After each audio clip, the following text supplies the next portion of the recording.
Hello, everyone. My name is Erin Joelle Moore, and today we are going to explore how neuroscience and social engagement can be used to unlock your confidence in your fluency. Specifically, we're going to take a look at the concept of language personas, which is not something completely separate from who you are, but more of an authentic extension of yourself that enhances your experiences in a new language. So many language learners struggle with fluency.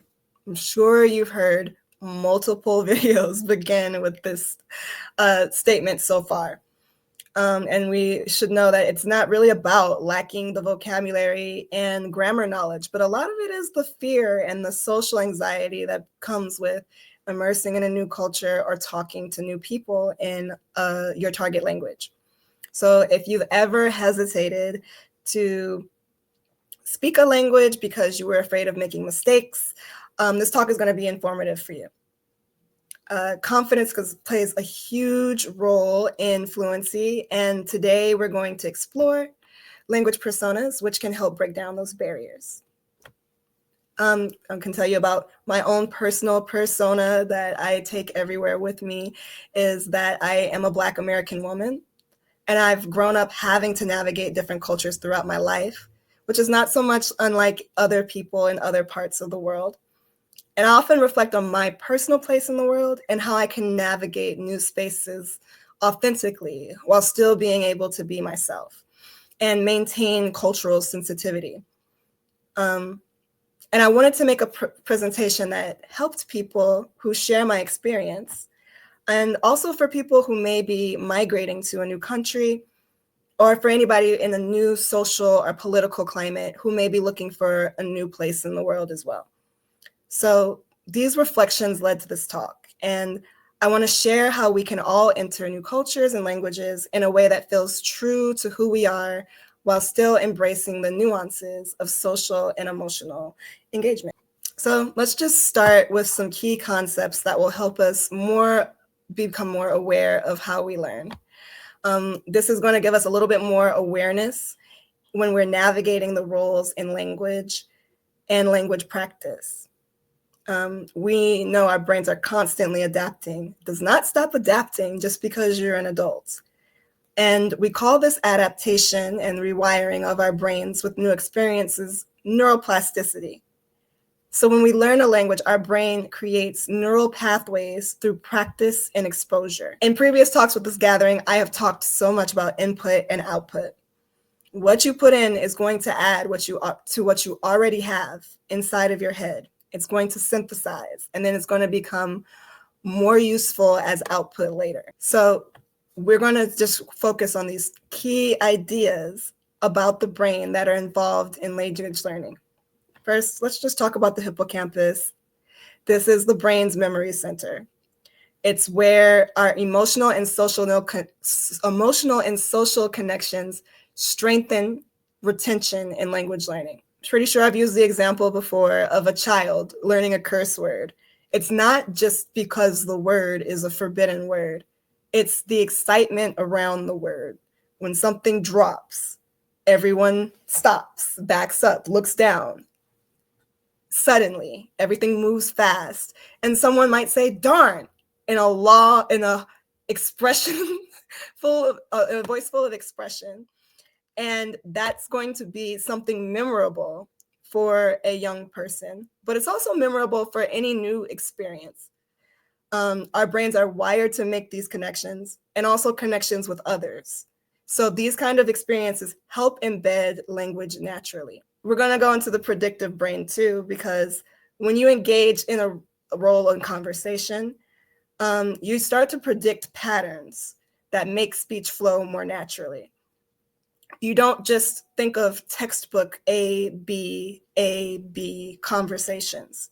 You think about the person's emotions in front of you. Are they laughing? Are they smiling? You think about the scenario that you're in. Is it formal? Are you at work? Are you at a party? Are you by the beach? These things play a role. And sometimes we put them to the back when we're learning a language. And I am encouraging you guys to pull them forward and focus on those aspects more, and fluency will come ahead of that.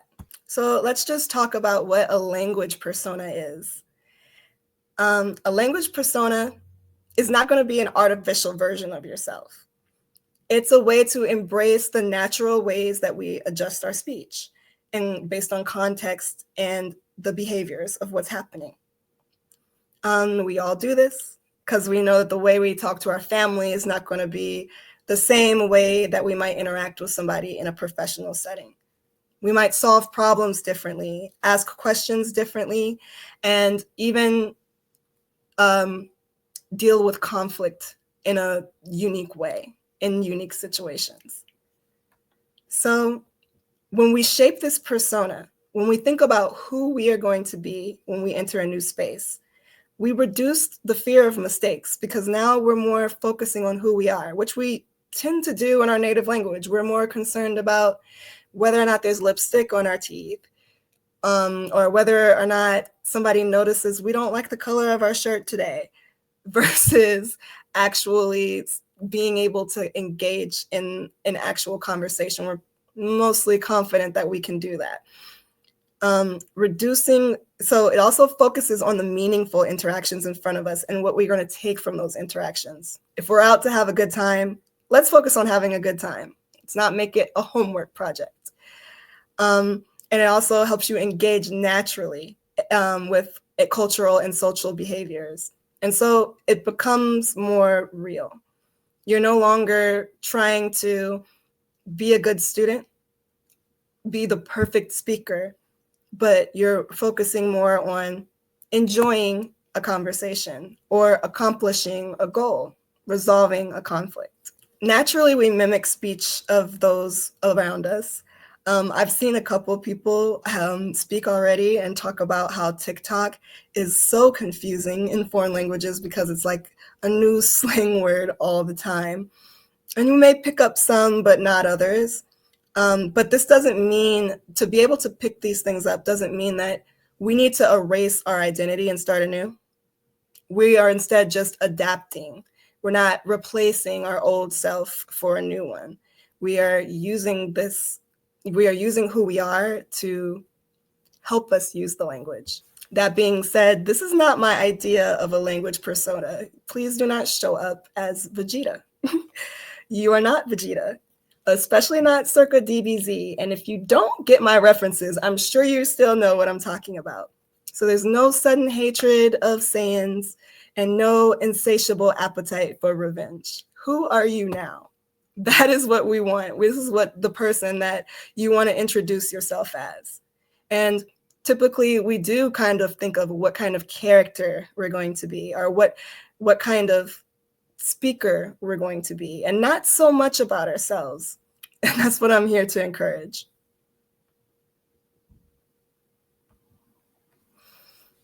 Because fluency isn't just about knowing words. It's about using them with confidence in social settings. When we stop worrying about perfection in our language, we engage more in meaningful interactions with people. Social experiences shape how we learn and how we remember a language. Emotional engagement, whether it's through telling a lot of jokes, curiosity, or connection, anchors new words into our memory. I can tell you an example of a time where I was in Okinawa, and I knew that I did not speak the perfect Japanese, but every day I would see this man who was at a surf shop, and we would have a brief conversation. He always picked the board for me. I never got to pick my own board, but this was something that I had a little problem with. And so I decided one day that I needed to tell him that I didn't feel safe on the shorter board that he kept giving me, and that I wanted him to maybe give me a longer board. I did role play that conversation with myself, but I remember, instead of trying to focus more on the words, which I didn't think were going to actually convey what I wanted to say, like, I don't like this board. I felt like because we had built this rapport over the last 4 days, he'd be like, oh no, this is the board I like for you. I wanted to convey the feeling that this gave me. I'm terrified on this board you keep giving me. Yes, you think it's fast. Yes, you think it's cool. Yes, everybody loves it, but I'm not the one. And so when I focused more on that feeling, the fear, the anxiety, and spoke and expressed that to him, I personally feel like more than the stumbling over things, that got across. If you've ever felt, I don't think I ever felt more fluent than that moment, even though my language was extremely broken. I could tell from his body language the difference of it, that he truly understood what I was saying. If you've ever felt more fluent in a fun or an emotionally engaging conversation, it's because the emotions help you encode information in a lasting way. We remember how things make us feel for a very long time. And using our emotions and our emotional intelligence to guide our social interactions and aid our language is a very key part to me of pushing past, even just pushing past that intermediate level. Perhaps consider maybe the missing element is yourself. So, how do we put all of this into action? Well, the answer for me is doing these role-playing activities and embracing the personas that fit the different social situations. They help activate the brain areas responsible for real-world interactions. Because when we're just looking at a book, we're probably just trying to look at call and response. We have a lot of rote words through flashcards, through Duolingo, but using them in a real world situation is useful. It's going to boost your social confidence. It's going to reduce the hesitation in the words that you use. And the more you practice the different roles that you play on a daily basis, the easier it's going to become to switch on them in real life. So, how do you create these scenarios for your language persona? First, just define a scenario and then define a personality. In this scenario, are you a formal person? Are you casual? Are you humorous? Are you serious? How do you act in this specific instance? Anyway, just baseline. Then engage in real world social settings like ordering in a cafe or debating an opinion with somebody. And it doesn't have to be a serious opinion. It could be hamburgers or hot dogs. Focus on the positive interactions that you have with people and make your goal with language learning to connect, not just to be perfect. Because it's not so much about the showmanship, it's more about connections with others. So now let's talk about bringing this concept to real life. You guys will have to choose your personal persona, and this is going to be different depending on the language. So if you are a polyglot, not just a bilingual, and you just love languages and want to learn multiple, you're going to have to do this again and again, because maybe you're just learning Esperanto because you like to go to Esperanto gatherings, but you're learning Japan because you want to go to Japan and explore museums and learn more. But then you might have a business opportunity in, I don't know, Italy, where you might get a chance to learn the language in that context. So think about the context in which you're going to be. How do you behave? What are your behaviors? What are your interests? Because we do have different interests in different environments. And use that to inform your practice. When you're in these scenarios, are you more confident or reserved? There are a lot of situations where I'm more confident to act, and then there are other situations where I might be more hesitant to speak or be as extroverted as I usually am. So because this matters, it matters so much. You may, if you're introverted, be more comfortable to adopt introverted language. I know that a lot of the language that we learn in the basic textbooks are very question and answery, which is, to me, super extroverted. Try to find something that's more reflective or intuitive, or something that speaks more to who you are and the things that you talk about on a daily basis. If you're outgoing, look for, of course, more interactive experiences to have to build your confidence and suit your social lifestyle. If you're a social person, you're going to have to talk way more than the introvert. So simulate more situations where you're speaking versus maybe where you're reading and writing, or confiding in people about things, or whatever it is. Make sure your language suits your confidence. If you're more introspective, then focus on reading and writing, as I said before, discussing whatever needs or observations you may require or notice, because every single person's input is valid in conversation. You just have to make sure that you already have what you know and use it to express yourself. Some of these patterns, or some of these personas, scenarios, are going to be very obvious, but the first one is to just go out to a restaurant. It's the easiest way, if you are somewhere locally, to have access to another language. But what you can control in this situation is the occasion that you go out. So maybe one night will be a birthday, another night might be a date, another night might be just a gathering with friends or family. And so you do come to each of those events with a different version of yourself. And you can create this restaurant experience as many times as you want in those different scenarios. Second is, of course, to write or respond to a message board. If you're interested in something, curious about something, want to know about something, always use the message boards. Those are one of the most accessible ways to me to speak and share your opinion in a foreign language. Create a video, even if you don't share it. Creating videos in the language will help you monitor your progress, but also, it gives you kind of proof to your improvement. You could also watch a YouTube tutorial or follow a manual. If you know that you're going to be doing some kind of work or some kind of activity, focus more on that specific activity-based language.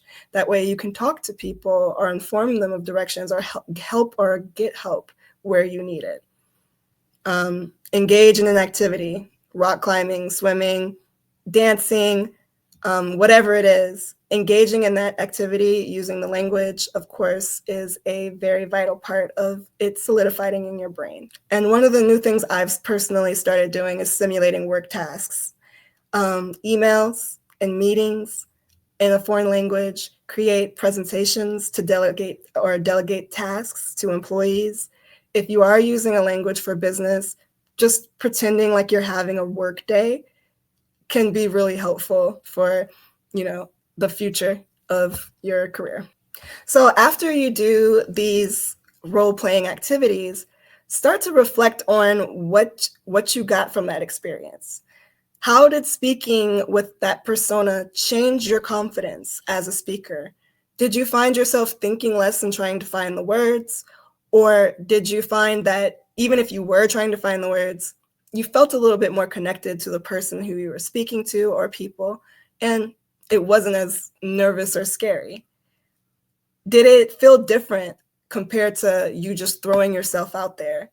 Sometimes preparation does help us, it does help us perform better. And how did it affect the way that you engaged with others? Did you feel like you made more friends? Did you feel like you got your point across more clearly? How did you feel when you left? These are really good ways to monitor our progress. All right, so now I'm going to talk about what is not my idea of role-playing.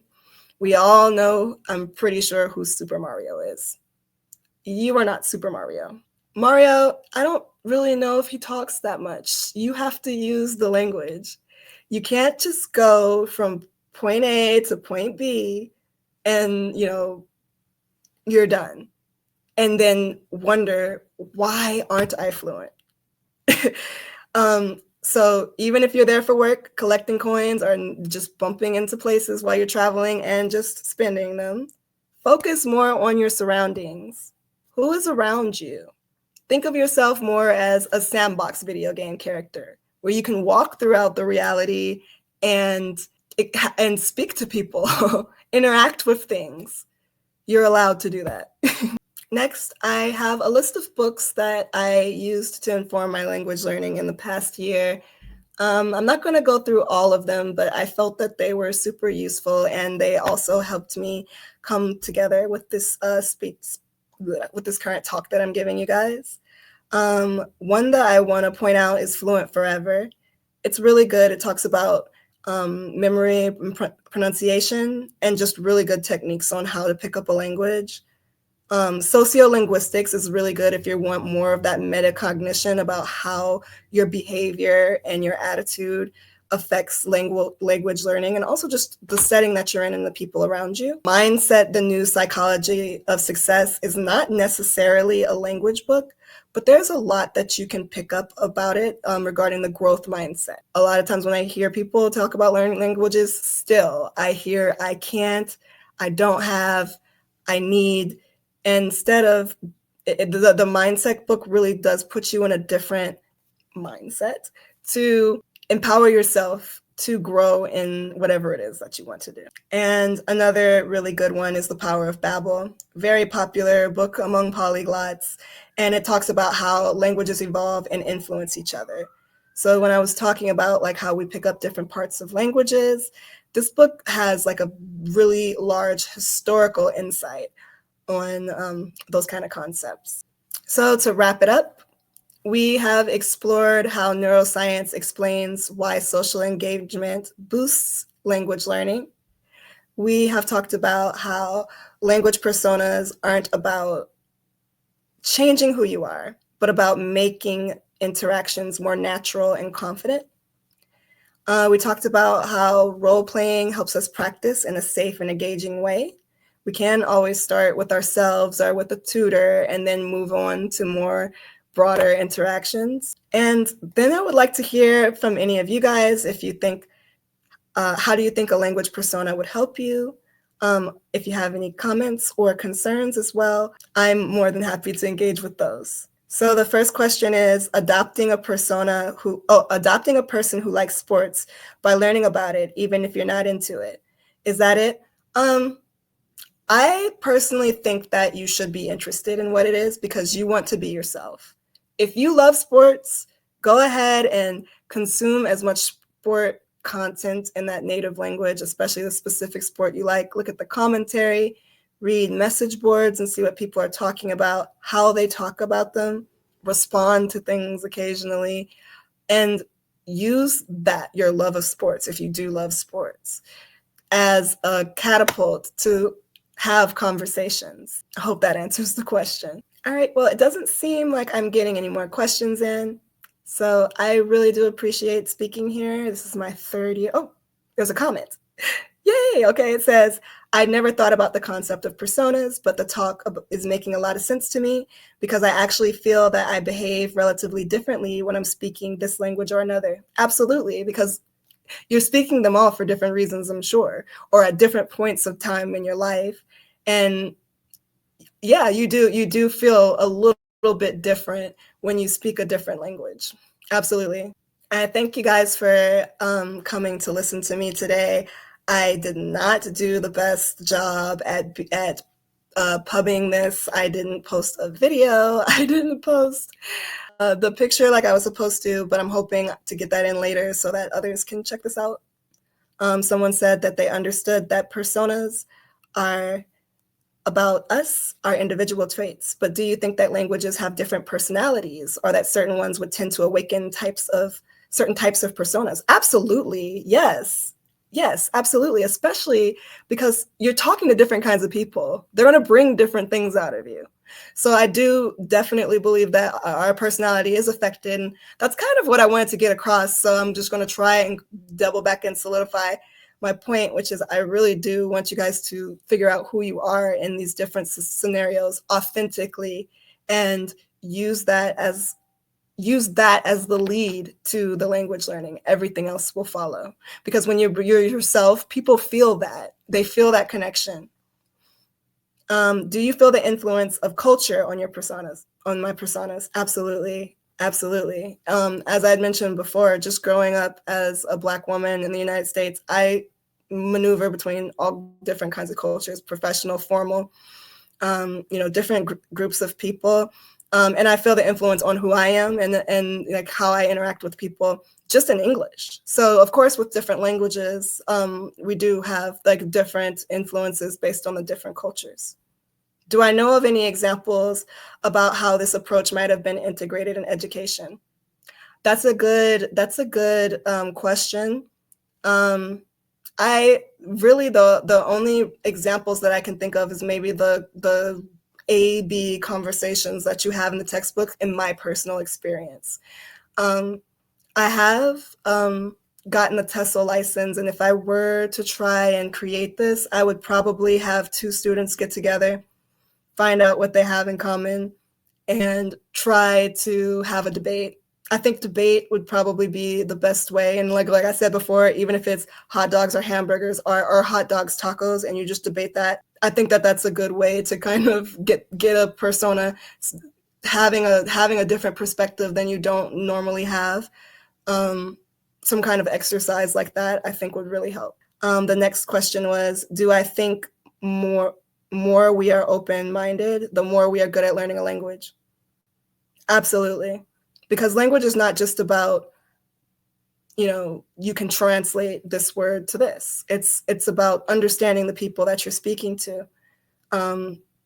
Sometimes people speak in their own memes, pop culture references, inside jokes. We do definitely need that to be more open-minded and understand that we're entering a crowd of people who have different social experiences than us. Do I notice that some learners make or don't make progress more easily in the language because of their relationship with the personas or behaviors? Yeah, a lot of people think, like a lot of my people that I've worked with tend to think like a lot of times systemically.